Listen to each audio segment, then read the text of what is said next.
For all the torment and unprecedented upheaval every Australian has endured in 2020, we should also be mightily proud of the way we've coped. In decades to come, this year will be remembered as a defining time for the nation. Now, cast your minds back to January. It probably feels like a lifetime ago. But much of the country was on fire and heroic battles were raging to protect lives and property. Not surprisingly, few of us paid much attention to early reports of a mysterious form of pneumonia striking people down in Wuhan, China. But as the virus, known as COVID-19, rapidly spread, so did the numbers of sick and dying. Soon, the world was confronting a pandemic, and what was once Hollywood fiction became a terrifying reality. For so many of us, it's been a dark, uncertain, and lonely time.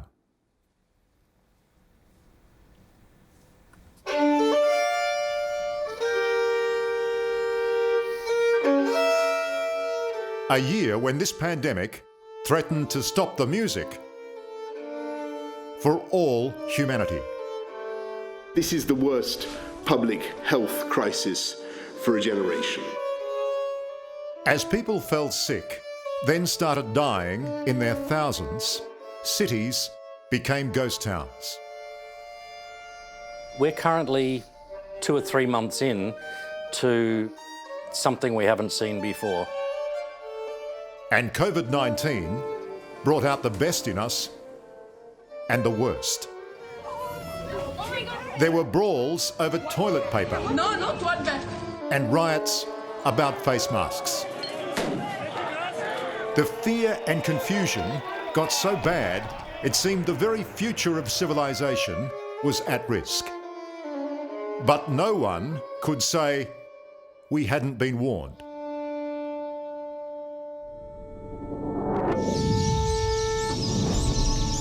The wildlife markets, those are breeding grounds for this happening. Those are ticking time bombs. I mean, we had HIV, we had Ebola, we had SARS, we had MERS, we had bird flu. Now we got COVID-19. I mean, ISIS could have never inflicted this amount of damage in less than a year. In March this year, anti-trafficking campaigner Stephen Galster and I went undercover at the notorious Chatuchak market in Bangkok to see how seriously Thailand's authorities were taking the threat that coronavirus had so dramatically exposed. I think of this place as a torture chamber and a filthy laboratory all mixed into one. It was extraordinarily sad to see this menagerie trapped in cages and glass boxes. Everything from Australian cockatoos, even blue-tongued lizards, to African meerkats, European ferrets, rare tortoises and snakes. These animals are never together in the wild and so are vulnerable to viruses carried by each other. In these terrible conditions, those viruses can pass to the humans who handle them. The experts accept COVID-19 started in a wet market like this one. So unless they are shut down, it's feared the next global pandemic could begin in one of these cages. This is just incredible. You know, African cats, snakes, you've got monkeys, primates, in the same confined space. Has no one told these people that this is where the other viruses came from?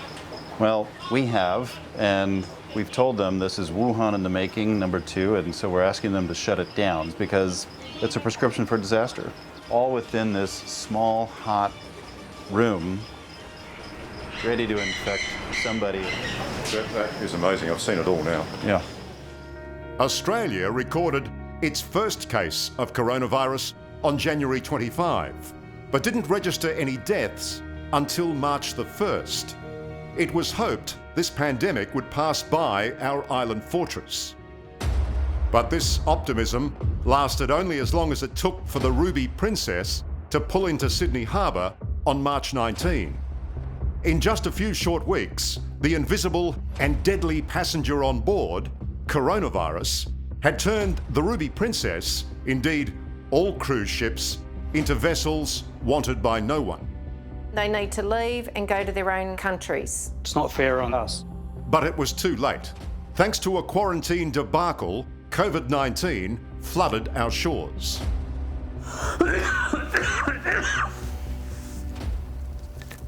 I'm so lethargic, pain in the eye, like somebody's poking me in the eye, the coughing fits, you know, the sore lungs. I've had days where my skin feels like it's sunburnt. I can't touch it. My head is so sore, it's like somebody's pulled my hair. When we first met Gary Callaghan in April, he was dreadfully sick, stuck inside his home on the New South Wales mid-north coast. It would take months before he started feeling better. And thanks to his wife Kerry's meticulous cleaning and keeping her distance, she remained virus-free.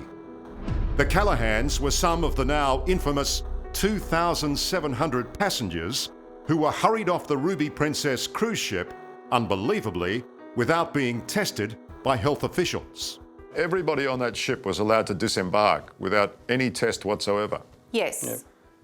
Do you find that staggering? Now, yes. It's crazy. Well, I thought we would have been given a mask, some plastic gloves, go through the quarantine checking, you know, get your temperature checked, but everyone was left to their own device. Yep. It's estimated over 900 people became infected from the Ruby Princess quarantine debacle, and the reputation of the cruise industry will take years to recover. Some hard truths have been learned during this pandemic. So this is still going on. But perhaps the most important lesson has already been forgotten. After we publicly exposed those markets and the illegal trade that was going on there, what happened?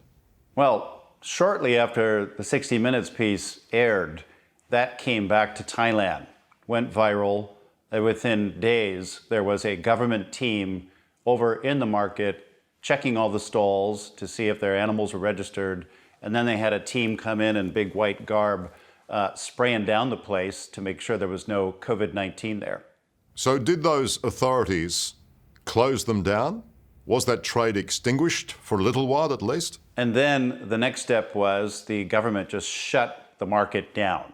So we were successful in having them closed down? We were successful in closing it down. Unfortunately, they've reopened. The trade in wild animals is worth many billions of dollars. Why? Why? What worries campaigners like Stephen Galster is that the money is talking, and international resolve to end this cruelty is dissipating, with dire consequences. We need to ban the commercial trade in wild animals just the same way we banned slavery. I mean, there's people making money off slavery in the past. We still stopped it. And that's the point of history we're at right now with wildlife trade. If we don't do that, we're definitely going to have another pandemic, and it could be much worse than this one. Coming up, Here you are, facing this bomb again. the torment of a second wave. Now there are episodes of violence against healthcare workers. Liz Hayes on what the world It will be a vaccine that will get us out of this, and there's nothing else, is there? must learn from Australia. It is respect for this virus, isn't it? With a dose of fear. That's next on 60 Minutes. Australia is one of the very few countries that can claim any dominance over COVID-19. How we're doing it may include a bit of good luck, but it's definitely because of a lot of good management. Consequently, we're the envy of the world. A year on in Europe and North America, the spread of the virus could barely be worse, and hundreds of millions of people are confronting the prospect of a second bleak winter of deadly disease.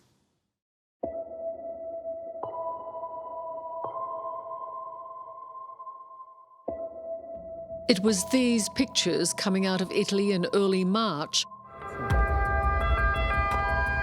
that shocked the world into realising this pandemic was real and deadly. The healthcare system there was being overwhelmed when I interviewed Professor Giacomo Grasselli, medical coordinator of all the intensive care units in Lombardy, northern Italy. Most of the countries in the world, in Australia, maybe still in the United States, Northern Europe, you are still in a phase where probably the virus is around, is infected people, but the bomb has not exploded yet. So you are probably in the first phase before the bomb explodes. And it is a bomb. Yeah, in some way it's worse than a bomb because you don't know what's going to happen tomorrow and the day after. But you know that it's going to be worse than the day before. It must break your heart, though, that here you are facing this bomb again, as you described it the first time. The worst part of it is that people, but I'm talking about, let's say, doctors and nurses, are really tired. 8 months after our first interview, Professor Grasselli is back working virtually around the clock, battling Italy's second wave. These people who really did miracles during the first wave are now called to redo the same things. It's like you run a marathon, okay, you got to the end of the marathon, you're satisfied, okay, I did this marathon, and now someone tells you, okay, now you have to turn around and go back. The good news is medical workers now have a better idea how to fight this virus. The bad news? Italians are also fighting themselves, with anger being directed at the very people trying to save them. Now the sentiment of the people is completely different. So, you know, we were celebrated like heroes during the first wave. Now there are episodes of violence and discrimination against healthcare workers because in some way people think that we are responsible for what's happening, especially of the economical consequences, because there are people who go on TV and they say, okay, this is nothing, it's like a flu, and so we should not close down everything for this. Something's gone wrong. Did they just simply go on holiday? Well, there's a large component of that, literally. It was their summer holidays. There was a large economic impact. And I think rather than maintain adequate restrictions, having that respect for the virus that you'd learnt in earlier in the year, if you undo everything, then yeah, it comes back. It's the same as before. That's an interesting word you used, respect. And it is respect for this virus, isn't it? Yeah, respect with a dose of fear, I guess. Professor Dale Fisher is the Singapore-based chairman of the WHO's Outbreak Alert and Response Network. I have to ask you, which country has been the car crash in this? Oh, I think I might leave that one alone. I think there are countries that have struggled, there's no doubt. And clearly the United States, which should have been a much stronger performer, has struggled through that leadership and coordination problem and not having a strategy, not having a plan. Before this pandemic started, the USA was considered to be the best equipped country to deal with it. But almost a year on, it's a basket case. With less than 5% of the world's population, America has 20%, over 13 million of all COVID-19 cases. How do you assess what you're seeing in America? You can have the best health system in the world and the most educated experts and the strongest research, the strongest capacities, but what it shows you is if the leadership and the coordination of the response is missing, then it's like the rest doesn't matter. Wearing a mask is not a political statement. It's a scientific recommendation. It's COVID, COVID, COVID. You can't watch anything else. On November 4th, you won't be hearing so much about it. The leadership's critical and listening to the science is critical and being nimble is very important, being able to adapt, being able to admit you got something wrong and change tack. As a result of Operation Warp Speed, Pfizer announced on Monday that its China virus vaccine is more than 90% effective. There's no doubt the Trump administration's failures in dealing with COVID-19 were a factor in the recent election loss. But the outgoing president is hoping his battered legacy could be saved by a knockout vaccine. This is 5 times faster than the fastest prior vaccine development in history. 5 times faster. Say it again, 5 times faster. Nobody can believe it, actually. How much faith do you have in the vaccine solving the issue? So firstly, I think it's been very unfair on the public just to be continuously drip-fed news about vaccines. And it's a very tricky phase because we're going to keep getting more and more information. People want it over, and I just think it's not fair in a way on the public. I think we have to let the science run its course. But still, it will be a vaccine that will get us out of this, and there's nothing else, is there? A vaccine will be a tool. It will help. We don't know how much it will help, but the belief that it's the panacea that will end everything, I think, wouldn't that be great? But I think to be realistic, we have to say we need more information from clinical trials on this and other vaccines. There's now real optimism surrounding a number of COVID-19 vaccines, but it could be months, if not years, before a universal jab is available. In the meantime, the message is clear. Don't drop your guard. I don't want to get COVID. I don't think we know enough about it. What are the long-term effects? You wouldn't want a virus in your phone or computer because you don't know what's going to happen. So I don't know why anyone would be lax about letting a virus that's brand new into their body. And that perhaps is the lesson for Australia as we come into our summer holiday. Yeah, it hasn't gone away. You may have some there. And if you do, look at the downside. So you've got a role. The public has a role more than ever before in any other disease. You're the team. Well, I do hope I don't speak to you again for a third wave. I'm so sorry we're even talking about the second wave. It has to, I hope, end soon. Yeah, it will. No, it will, for sure. It will. Sooner or later it will end. We will make it, I'm sure. I'm sure you will. Together, we'll make it. Coming up, Chinese Communist Party has cast the world into an abyss of death, decline. Who's really responsible? Kung flu. And who should pay? You can't blame the victim. Tara Brown explains the China syndrome. China has now started weaponizing COVID as a means of undermining Western democracy. That's next on 60 Minutes. COVID-19 has not only been a health crisis, it's been a political and diplomatic one too. And on that front, it's clear the world is deeply divided. When the Australian government suggested an independent investigation into where the virus started and how it spread, China was and remains outraged. Canberra's relationship with Beijing is now at rock bottom.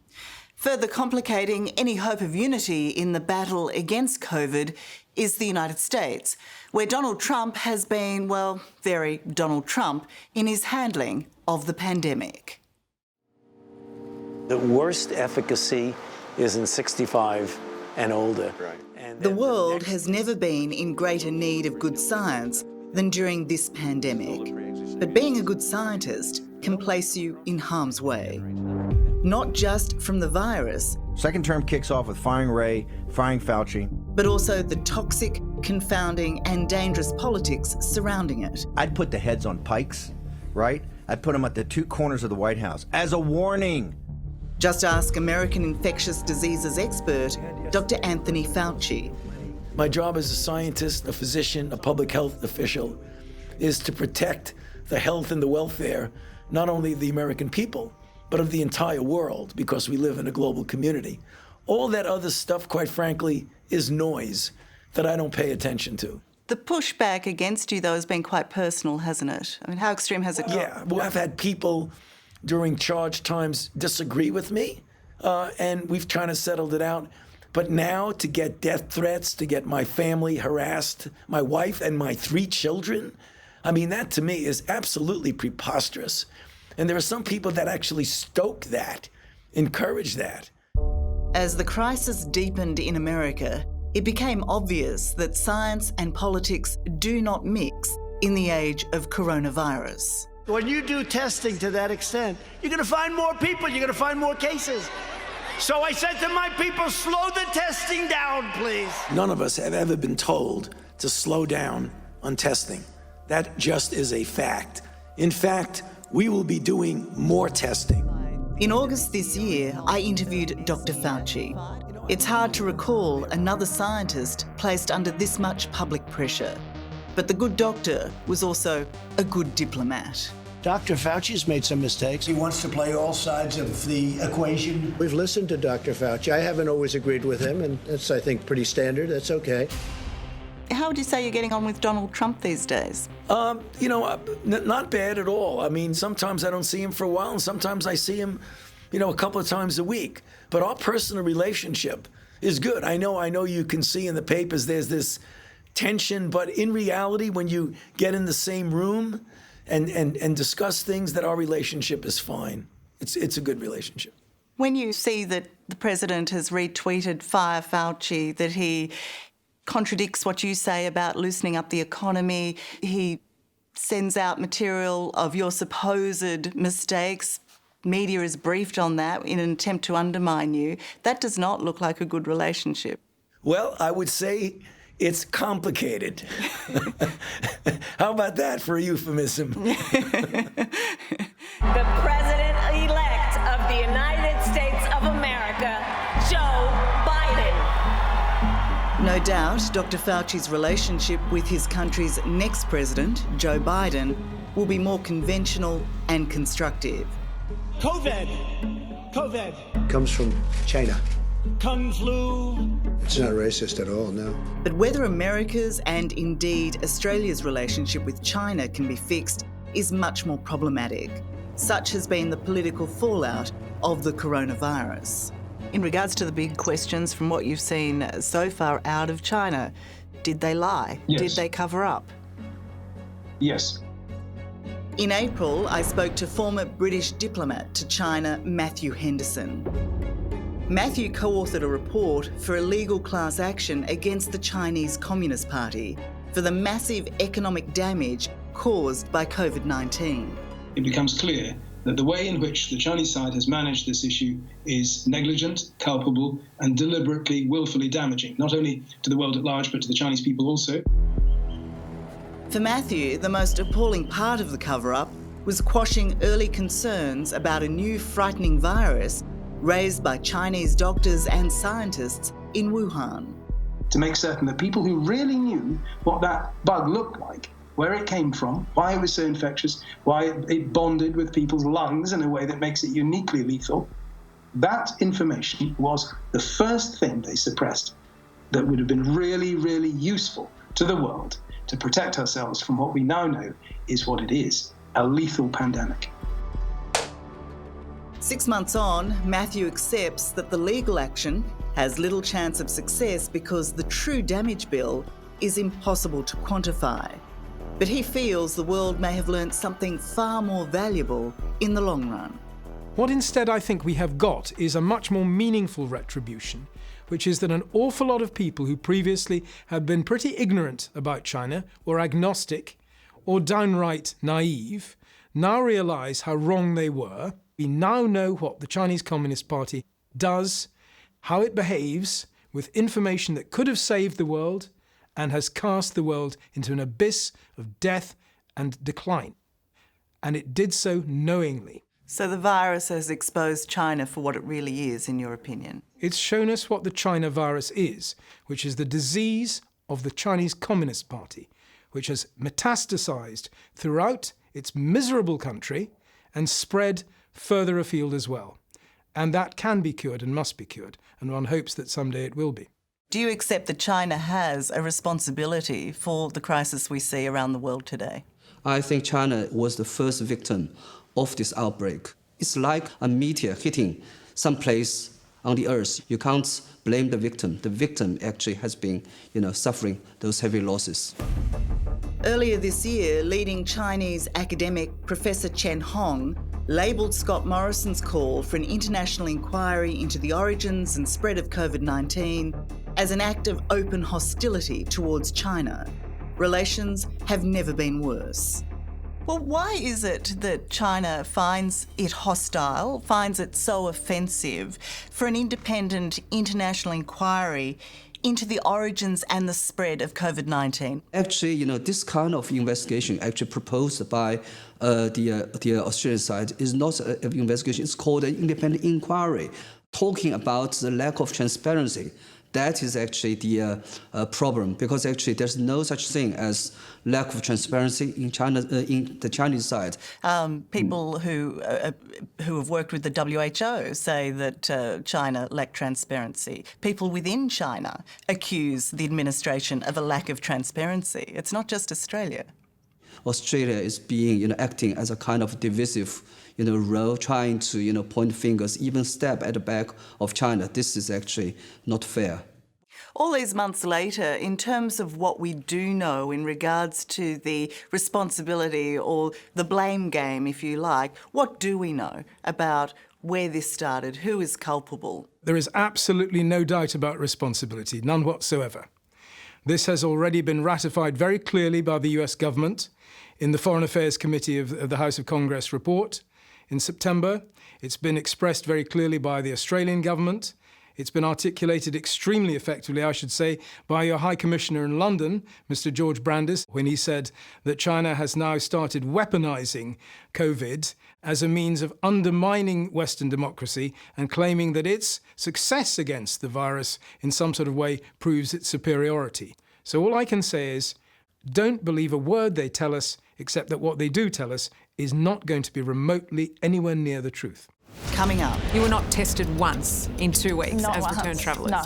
Learning from mistakes. How do you find your security guards? Gumtree.com. And the lessons of lockdown.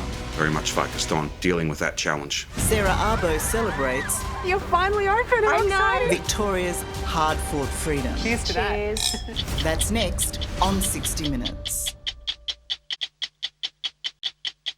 Like everyone else who calls Melbourne home, I've just experienced one of the longest and toughest lockdowns in the world.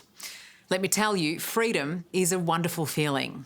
It's also a massive relief to know our sacrifice wasn't for nothing. We controlled and beat the outbreak of COVID-19. But behind the smiles, there's still frustration and anger at the monumental stuff-up that caused it all, as well as a determination to ensure it doesn't happen again. As Melbourne endured its second lockdown, this time for more than 100 days, these kids were locked out of Trish Williams's dance studio. So, Saturday, October 31st, was a day worth celebrating.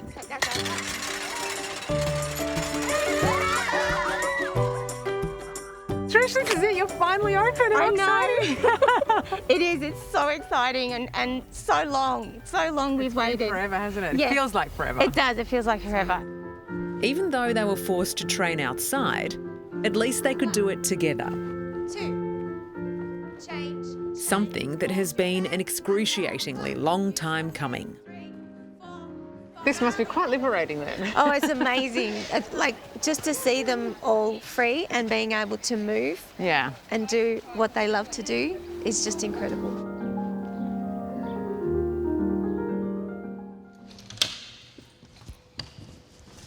Welcome to my happy place. Oh, this is it, your beautiful studio. Yes, yes. When I first met Trish in April, her happy place had become sad and silent. Must be strange to get used to an empty studio like this. I don't want to get used to it. And hopefully it won't be too much longer and we can all be back together. So yeah, it is very strange to be here and be so quiet. It's never quiet, ever. The lockdown was not only financially devastating, the psychological impact was real too. What about for you when dance was taken away from you? How did you cope?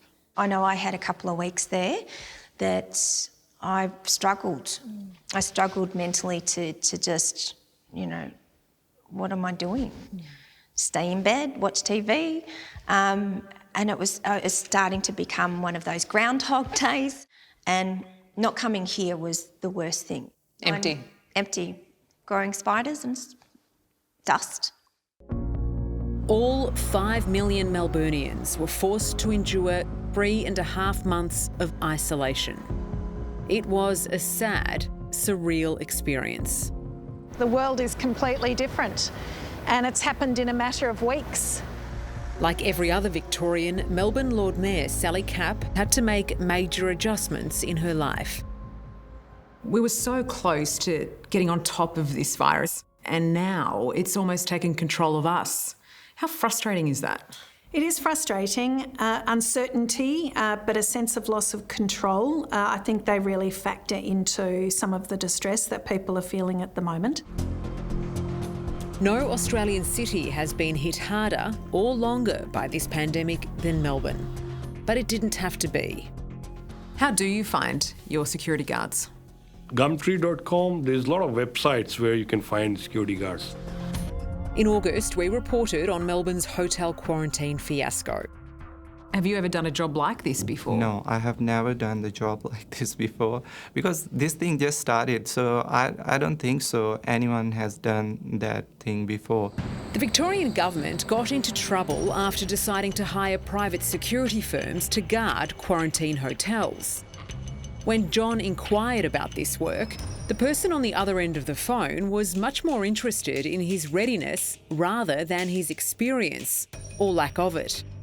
He was a subcontractor and he asked me if I'm still willing to work in security. I said, yeah, of course I am.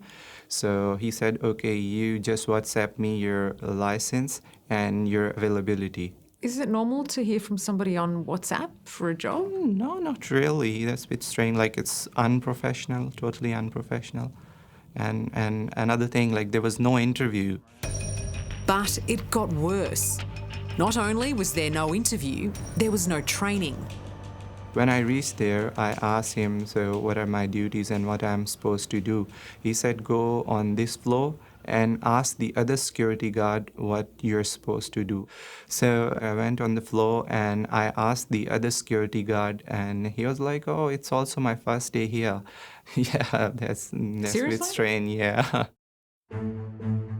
Life for those inside the Melbourne quarantine was just as confused. While returned travellers Ricky Singh and Kate Hislop were locked up, they took the pandemic seriously, but felt no one else did. Were either of you tested for coronavirus? No. At any point during that 2-week period? No, not at all. You were not tested once in 2 weeks Not as once. returned travellers? No, it was definitely a shock to both of us, yeah. It's not on, to be honest. I don't understand it, yeah. No. As the clock struck midnight, South Australia became a very different state.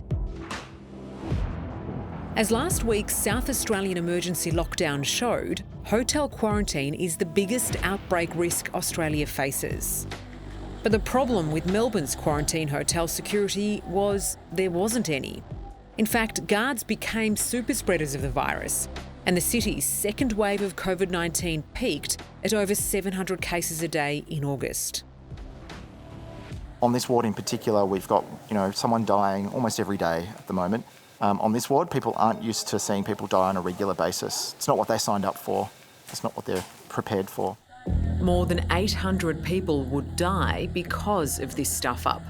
But Victorian Premier Daniel Andrews wouldn't make any admissions on what was clearly a catastrophic failure when I spoke to him in August. Premier, Sarah Abo here from 60 Minutes. Do you know much about the security guards themselves that were deployed to this critical role, and do you appreciate that perhaps these people weren't the right people for this role? I'm not here today to talk about the security industry. That's not a matter for me to determine. That is a matter for another process. There is frustration in the community that we are here. You're frustrated as well, we know that too. No. I think there is a very big challenge that we all face, and I'm very much focused on dealing with that challenge. Why weren't the police used? I don't want to be discourteous or disrespectful in any way. I have answered these questions many different times. I would again confirm for you, we have a process. It is not about the government sitting in judgment of itself. It is at arm's length as it should be. With respect, those questions are being asked because the answers aren't there. Because the answers are to be provided by the retired judge and the judicial inquiry. I think that's the point that I'm trying as politely as I possibly can to make. The inquiry is now due to hand down its final report on December 21. How good is this, Lord Mayor? It is so Melbourne good. is finally back. It feels great. Cheers to that. Cheers. But for now, the heart of the city is starting to pump again. And Lord Mayor Sally Capp couldn't be happier. It's so nice to actually be in a bar and having a chat and not worrying about, the infection rates or anything like that. It's a weight off our shoulders. It is. It's a wonderful sense of freedom, and there is a sense of joy as the city is reopening, and it reminds us how important that human connection is and how much we've missed it. Again, you need to move forward, stretch those feet, engage your core, and find your centre. 2. Their faces were beaming the whole day, and you gotta love that. My heart is full. The sparkle came back to the studio. Yes. At long last. Well, we love sparkles. Sparkles are good. Lots of sparkle. What do you call these? Spirit fingers? Coming up. When the world got hit, Australia fared better than many and most. Running the country from quarantine. Have we got the full ensemble today? The suit pants are on, I can assure you. Tom Steinfort gets the latest on the vaccine. There will be no compromises on safety. From our locked down Prime Minister. Has to be good enough for my family, for it to be good enough for everybody else and their families too. That's next on 60 Minutes. Australians love to back a winner, and it appears that's exactly what the federal government has done after wagering billions of dollars on multiple COVID-19 vaccines. So far, trials of the ones they've invested in all show positive results, and now Prime Minister Scott Morrison tips we could start getting jabbed from as early as March next year. He says this is the best way to return to a life resembling normal, and he assures us it will be safe.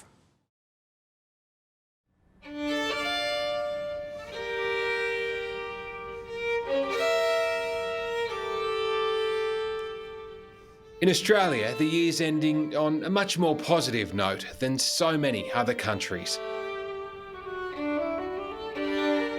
And a new year can't come soon enough for Richard Tognetti. As artistic director and lead violinist for the Australian Chamber Orchestra, the world was his stage. That was until every concert hall fell silent. No industry has been hit harder than the arts. I run a small orchestra that travels through the world, and all borders are now closed. So there goes our ability to travel and bring in income. We've made $80,000 since March. We've lost most of our staff, and we haven't performed until now, and we're doing well. Here we are in the esteemed opera theatre of the Opera House. This place is all but dead. Do you miss it? Oh yes, we all miss it because it's part of the, it's our track, it's our field. So if you're not, no matter how much training you do, if you don't get into the field, no matter how much swimming you do, you can't be a good surfer. 2020 has been a year of, I think, great resilience. Nothing sums up 2020 better than having the leader of our country isolated in 14 days of quarantine after a trip to Japan. I spoke with Prime Minister Scott Morrison while he was locked up in the lodge, a situation that would have been unimaginable only a year ago. Prime Minister, appreciate your time. I've seen some photos of you in hotel quarantine. You've been on the bike. You've had the board shorts on with the suit. Have we got the full ensemble today? You got the full ensemble today, Tom. Yeah, the suit pants are on, I can assure you. My brother's in hotel quarantine at the moment. I dropped him off a bit of a care package of Tim Tams and beer. Have Jenny and the girls sent you through anything similar? Well, I must say I'm very well looked after here, and we're basically running the whole show out of the lodge at the moment, whether it's this little makeshift studio we've pulled together or the way we're holding cabinet meetings and all the rest of it. But we're talking each and every day, and of course I miss the girls and Jen as people would expect, and that said, I mean, that's no different to everyone else in quarantine. If you were a teacher and had to write the report card for how Australians have dealt with the challenges of COVID-19, what mark would you be putting down on the paper? Well, I'll let others make that assessment. All I know is that when the world got hit by the meteor of COVID-19, Australia fared better than many and most. And that means there's something special going on down here about how we do things and how we react as a people with a stable government that I think has been provided across all levels. I mean, we've always called ourselves the lucky country, but it really does feel like more so than ever this year. Well, we made our own luck on this occasion, and there was no rule book here. There was no guidebook to go to for any of us. In those early months when uncertainties were so significant and we were seeing on our screens just the tragic images. I remember one vividly when I came home here one night and I walked upstairs to the bedroom and Jenny was there, and there was a Sky News from UK program, and it was walking through a emergency clinic in Italy and just watching people die of this awful virus right there before us, and the chaos that was there. I mean, these were real scenes. You know, the mass graves in New York.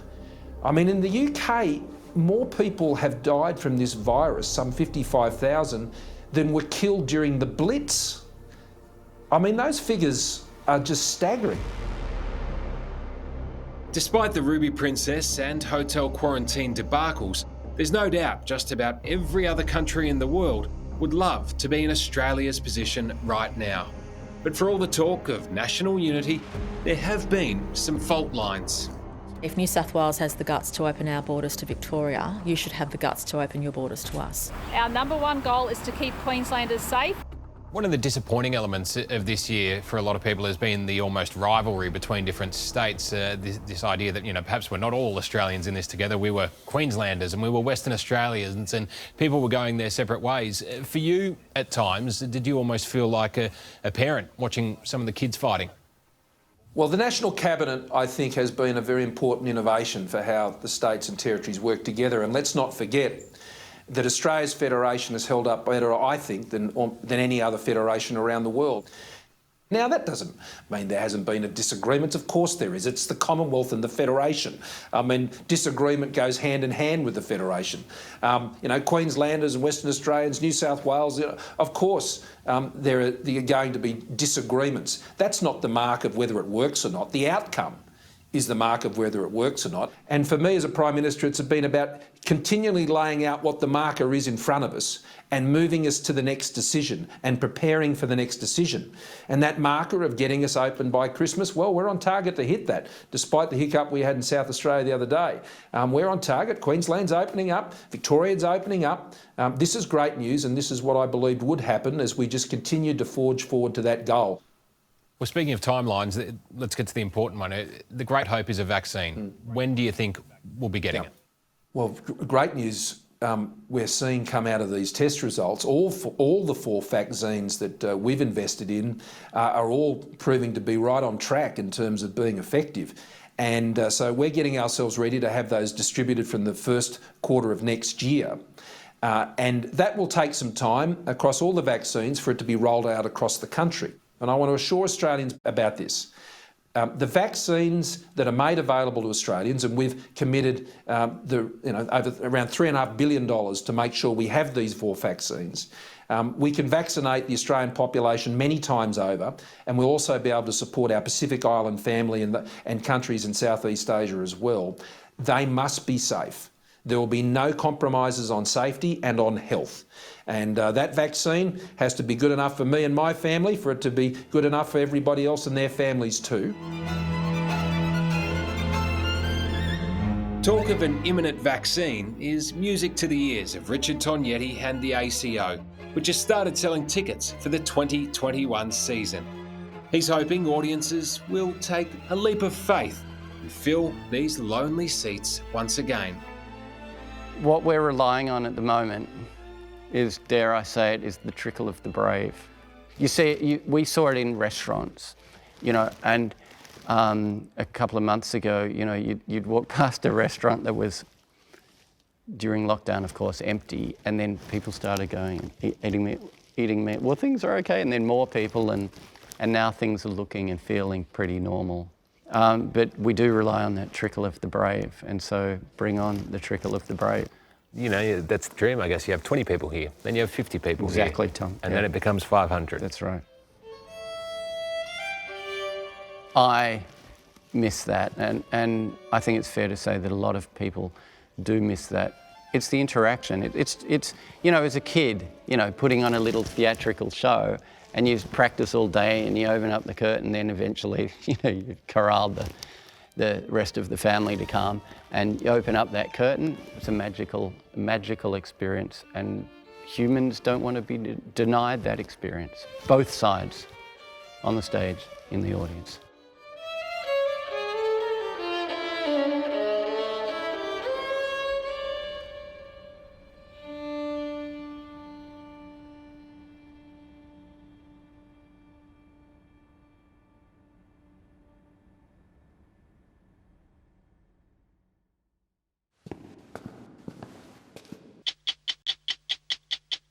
Hello, I'm Liam Bartlett.